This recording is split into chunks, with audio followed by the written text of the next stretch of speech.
Hello students, reliable institute Kota की तरफ से मैं आप सभी को वेलकम करता हूं। मैं DHN सरू from the department of mathematics.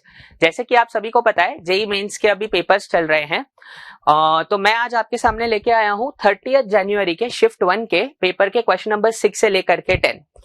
अच्छा बच्चों, ये क्वेश्चन जो है ये एक्चुअली कुछ बच्चों के मेमोरी से रिप्रोड्यूस किए गए हैं।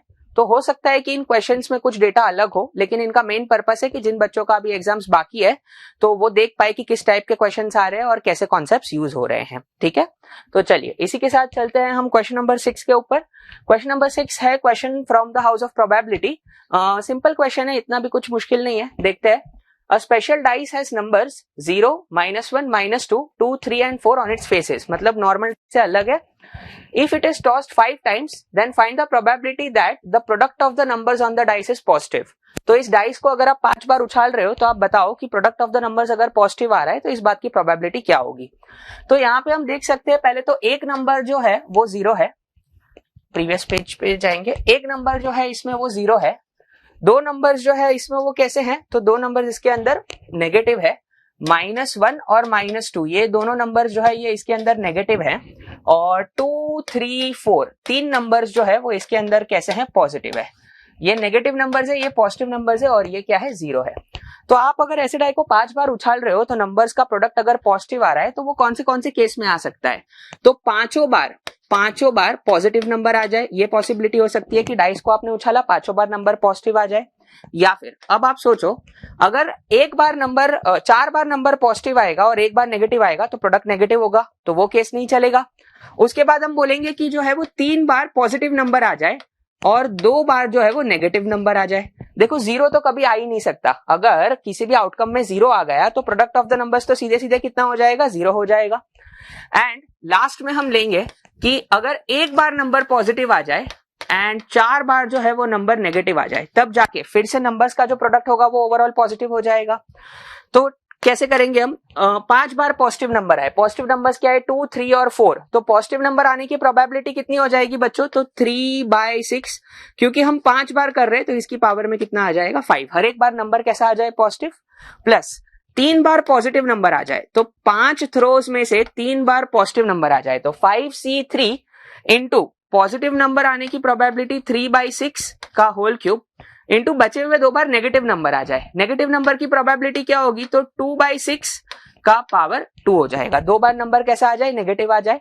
एंड लास्ट में 1 बार पॉजिटिव नंबर आ जाए तो 5C1 इंटू नंबर पॉजिटिव आ जाए, उसकी प्रोबेबिलिटी हो गई 3/6 मल्टीप्लाइड बाय बचे हुए 4 बार जो नंबर है वो कैसा आना चाहिए, नेगेटिव। तो 2/6 की पावर में कितना हो जाएगा, 4।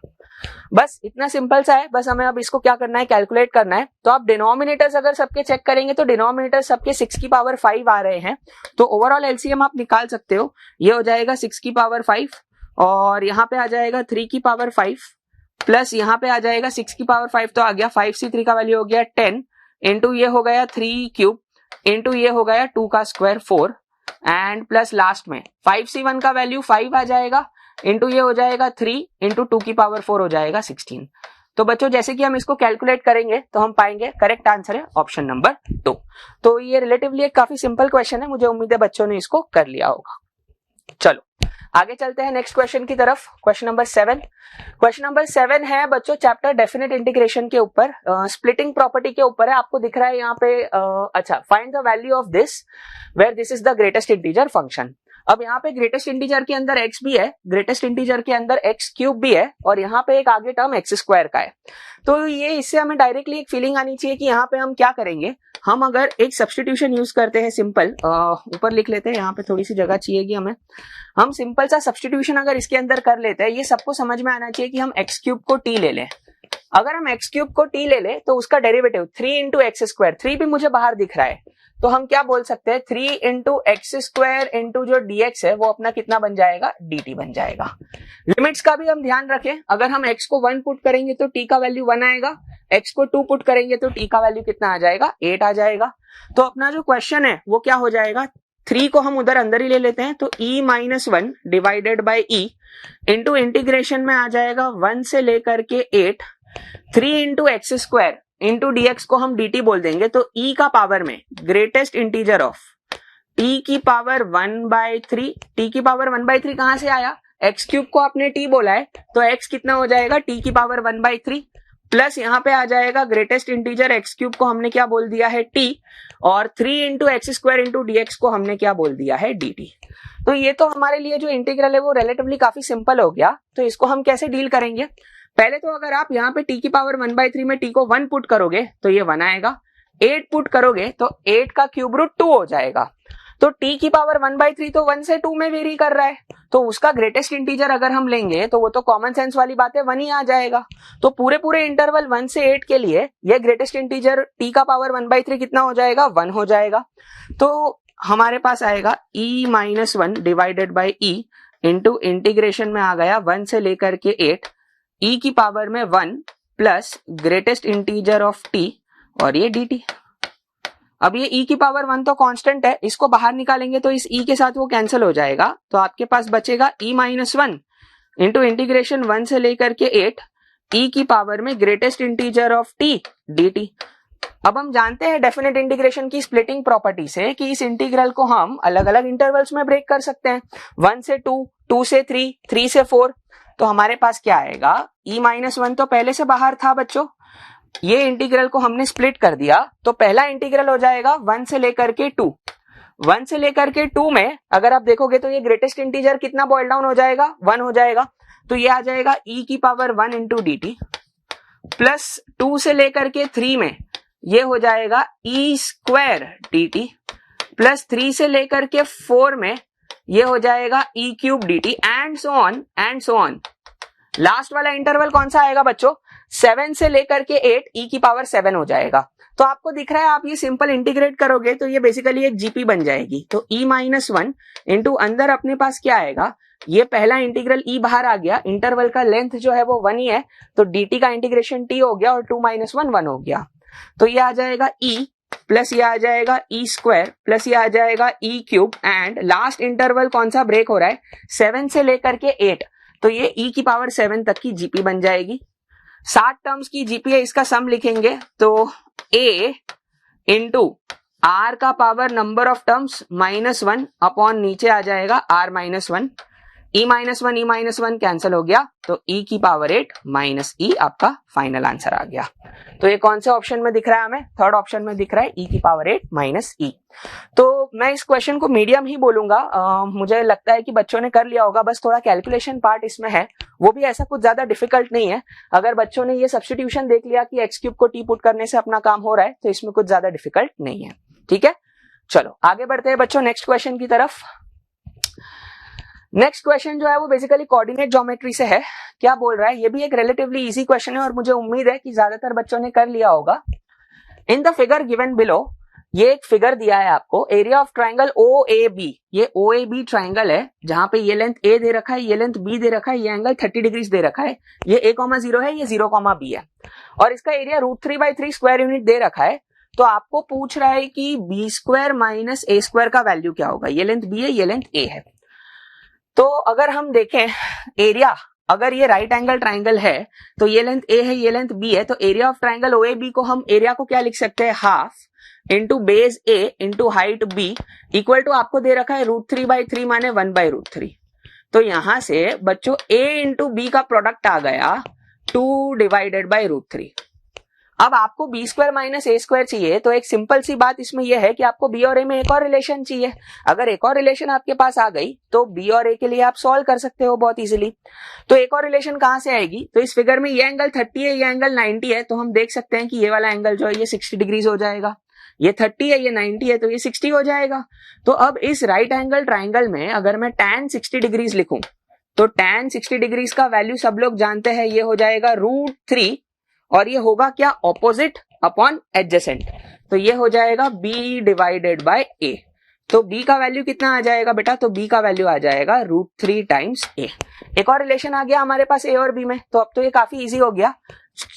सीधे इसको उठा के यहाँ पे पुट कर देंगे हम, B को √3 है तो आपके पास आ जाएगा √3 times A² equal to 2 divided by √3। तो बच्चों यहाँ से A² का वैल्यू निकल के आ गया 2 डिवाइडेड बाय 3।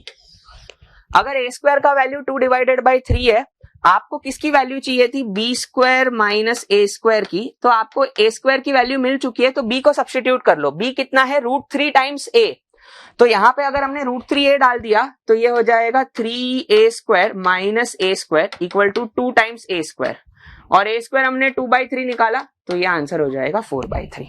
तो B square minus a square का वैल्यू कितना आ जाएगा, 4/3 आ जाएगा। तो कौन सा ऑप्शन हो जाएगा, सेकंड ऑप्शन करेक्ट होगा।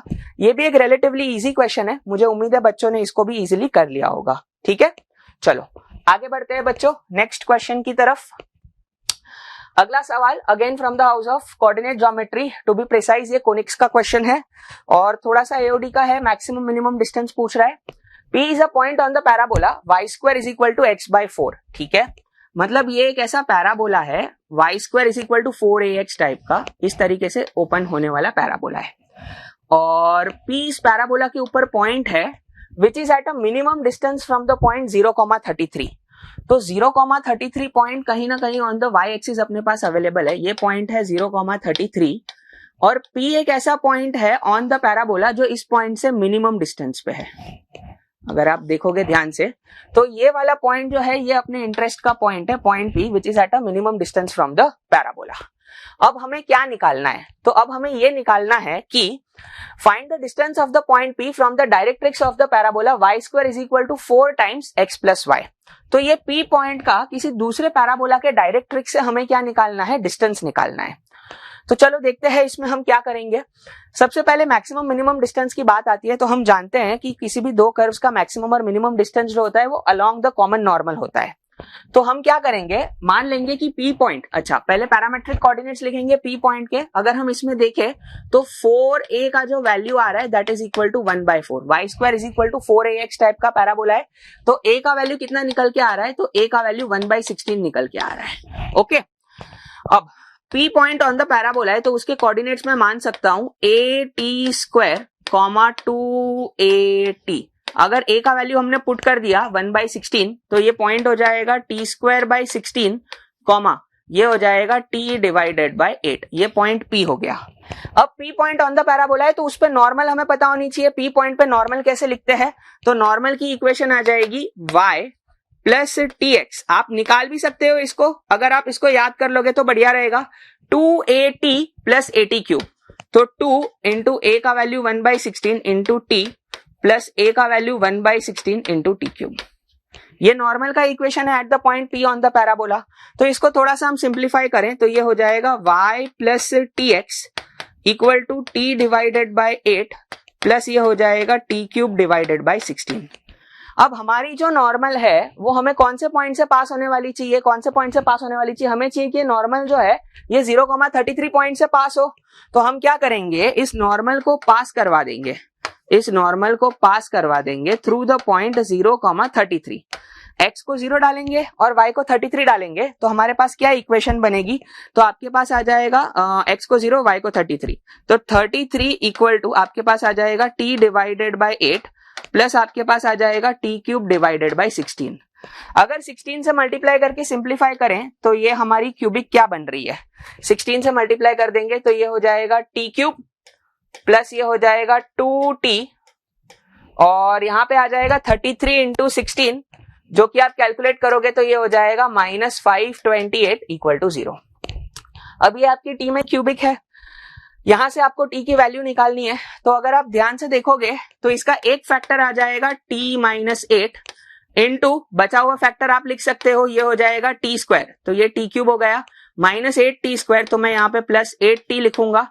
अब यहाँ पे -64t आ गया और 2t चाहिए तो लास्ट में हम क्या लिख लेंगे, +66 और इक्वल टू आ गया 0। तो आप देख सकते हो कि यहां से तो कोई भी रूट आपका रियल नहीं आ रहा है, तो आपकी t की जो वैल्यू आ गई वो कितनी आ गई, 8। तो जैसे ही t की वैल्यू आपकी 8 आ गई तो आपका काम कंप्लीट हो गया। आपको P पॉइंट के कोऑर्डिनेट्स मिल गए, t इक्वल टू 8 आ गया, तो P पॉइंट के कोऑर्डिनेट्स क्या हो जाएंगे बेटा, t को हम 8 पुट करेंगे यहाँ पे तो 64 डिवाइडेड बाय 16, तो ये हो गया 4 और इसका y कोऑर्डिनेट हो जाएगा 1। तो पॉइंट ऑन द पैराबोला हो गया 4,1, जो इस पॉइंट से कहां पे है, मिनिमम डिस्टेंस पे है। अब हमें पूछा क्या है, find the distance of point P from the directrix of some other parabola. अब ये दूसरा पैराबोला है y square is equal to 4 times x plus y, इसकी डायरेक्ट्रिक्स से हमें इस पॉइंट का डिस्टेंस निकालना है। तो बच्चों पहले हम इसको स्टैंडर्ड फॉर्म में कन्वर्ट करने की कोशिश करते हैं। तो ये क्या हो जाएगा, y² माइनस 4y और इक्वल टू सामने लिखा हुआ है 4x। मैंने क्या किया, y को इधर ले लिया, तो यहाँ पे आपको दिख रहा है स्क्वायर कंप्लीट करने के लिए 4 ऐड कर लो और 4 ऐड कर लो, तो ये पैराबोला हो गया y माइनस 2 का whole square equal to 4 times x plus 1। तो बच्चों ये फिर से कौन सा टाइप का पैराबोला बन रहा है, अगर मैं y माइनस 2 को कैपिटल Y बोल दूं, capital Y square equal to 4 times capital X type का पैराबोला बन रहा है। और हम जानते हैं कि इस पैराबोला की डायरेक्ट्रिक्स कहां पे होती है, तो x equal to minus a पे होती है। तो हम इसको यहाँ पे करेंगे, बस खत्म हो गया है। इसकी डायरेक्ट्रिक्स आएगी capital X equal to minus times a।